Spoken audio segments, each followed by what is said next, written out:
Alright, all like the title suggests, in today's video we have an unboxing and overview. We're going to be looking at the Havit KB389L keyboard mouse combo. We're going to be taking it out of the box and running down through the specs. This is on the budget side of things. It is about a $40 keyboard mouse at the day of filming. But let's take it out of the box and look at the build quality and the specs of it and see if it's actually worth that $40 or not. Alright, first thing to notice, there's no fancy packaging for this, which is a good thing. It just says hello, thanks for choosing Havit. Other than that, it's pretty simple. It's got the Havit branding on that corner. Down here, it's got a little white sticker down here with the serial number or the model number and all that good happy stuff on it. The back, of course, says it's made in China at prohavit.com. And there really ain't nothing on either side of the flaps to actually open up. Let's take this thing out of the box here and see what we got. I guess that'd be the best way to get you guys to have a look at it. Open the flap up. And we're just going to dump her out here. We're going to see what all dumps out of it. And of course I dumped it the wrong way. It looks like I dumped it upside down. I don't know if you can see in that or not, but the box is empty. Here on top, what is it? No, a little bit of support cord or something, and some kind of thing that we ain't going to spend too much time on here. Let's bring this thing over here, see what it looks like on the other side here. Okay, what's this? A little bit of an user's manual for you if you need to use the user manual on it. You may need to hold on to that if you want to adjust the lights and all that good happy stuff on it. Got a plastic wrist rest here that comes with it. It is like a plastic. This is supposed to clip into the keyboard,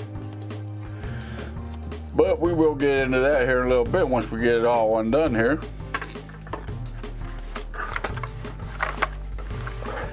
There's the keyboard itself and a little bit of a, I don't know what kind of bag you call that, but one of them fancy white bags right there. Throw that off to the side. By looking at it, it's very first impressions of just looking at it. Looks like a regular keyboard to me. It is 104 key. It does have blue mechanical switches.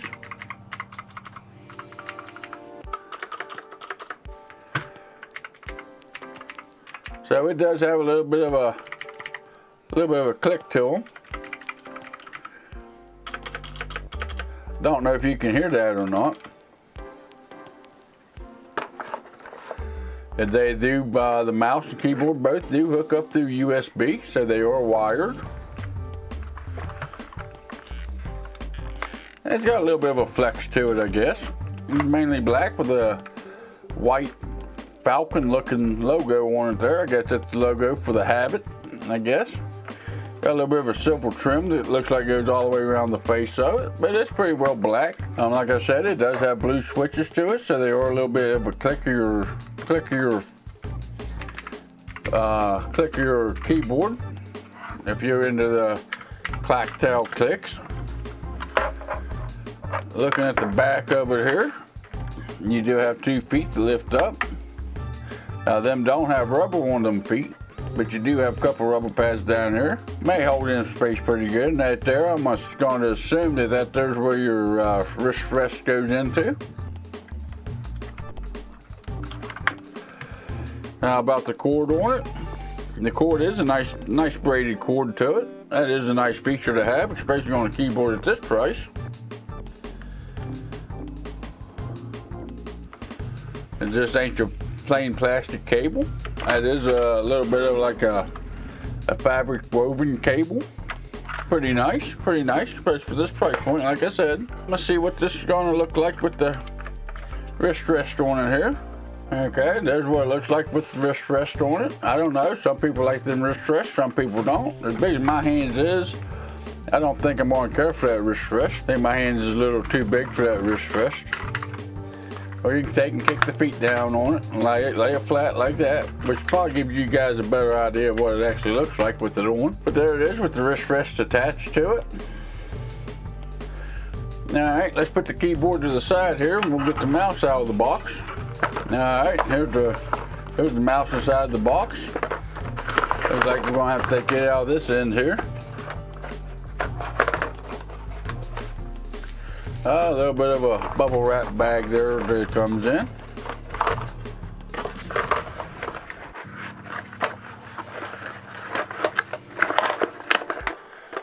Maybe.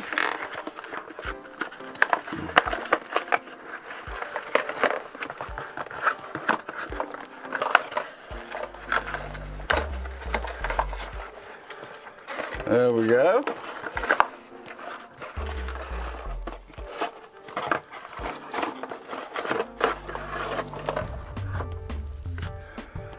Alright, there's the mouse. Sounds like there's something else back here in this back compartment of the box.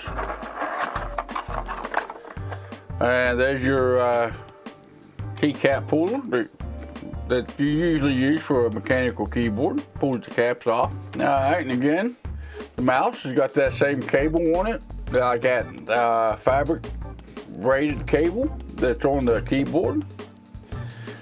Seems like the cable's a little bit shorter on this than it is on the keyboard, but that's pretty typical for a mouse. Okay, put the keycap puller to the side. The mouse here, it does have a little bit of the Falcon or the Havit decal on it there. It is basically your 7-button mouse like your normal two. You know, your right and your left click, your mouse wheel clicks down. You have a DPI sensor right here to change the DPI sensor.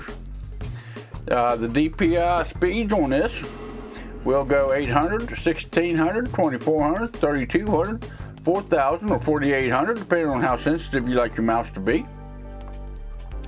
Back here is the light button on it. Over here on what would be the left side of it, you do have a forwards and backwards button.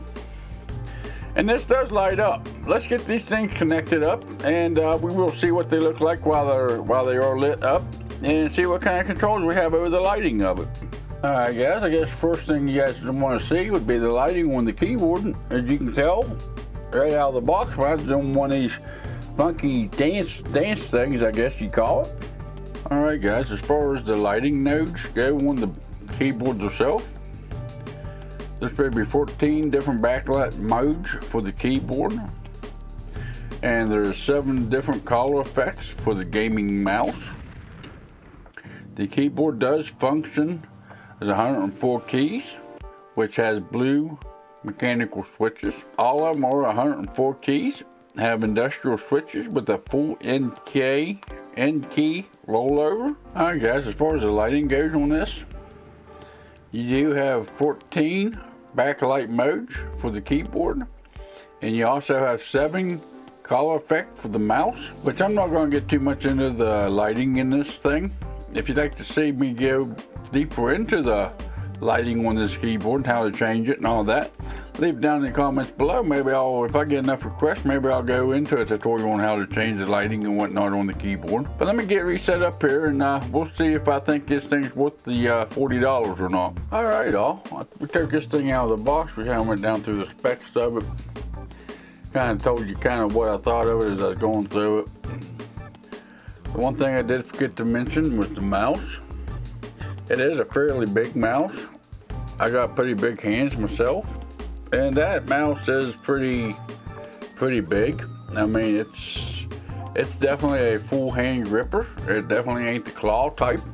If you got smaller hands and you use the claw grip on your mouses, maybe this ain't the right mouse for you. As far as lighting on the mouse, there's one button right here on top. Kind of goes through it, and it's supposed to have 7 different standards of lighting for the mouse. There's actually one that's supposed to be on it that, depending on how fast you got the mouse or the DPI set up, it changes tells you how fast it goes. But yeah, that's kind of the mouse in a nutshell. And like I said, you know, it is very plasticky. which for $40 for mechanical keyboards,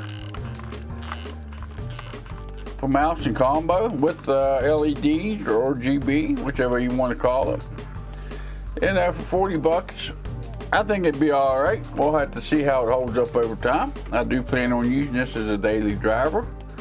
My fiance's actually been using this setup since about December of last year. She was looking for one, so I bought her one.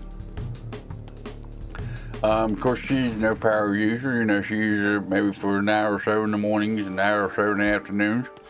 But hers has been holding up pretty good. But for $40, if you're looking for a mechanical keyboard, you don't mind them blue switches, which I know them blue switches is either a love or hate relationship because of the noise that they produce. I think it's a pretty good little setup. The mouse, I haven't got to play no games with it yet, but I think it's going to be all right. Like I said, that mouse is awful big. It is a little bit on the heavier side as well. Because of the size of it, you know, if you're a full-size palm user of a mouse, you'll be all right. If you got a smaller hand, or if you're a claw user, you'd rather use the claw grip on your mouse, this mouse may not be particularly great for you.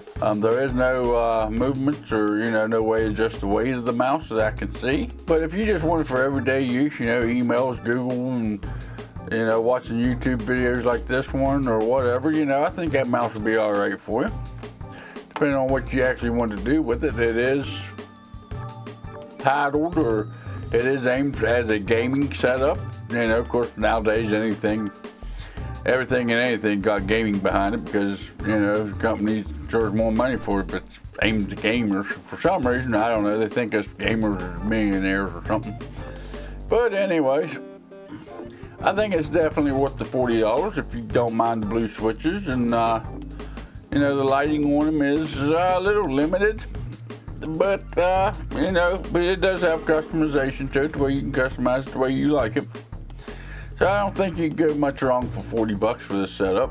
If you like this kind of content, go down and give me a like. If not, there's that dislike button. There's also a comment section below. I go through them every weekend here on my live stream, Saturday morning, 11 o'clock Eastern Standard Time in the U.S. If you really like this kind of content, maybe hit that subscribe button, turn the notification bell on, that way you're notified next time I put out a video or I go live here on YouTube. And there's also links in the description below for Twitter and Instagram. I don't fill your inbox, but I do put up photos of new stuff I have coming in, give you an idea what's coming up on the channel. Or if there's any news about my live stream, if I got canceled or changed the date or time of it, that's where you also get that information. With all that being said, you all have a good day, and I'll see you in the next video or live stream.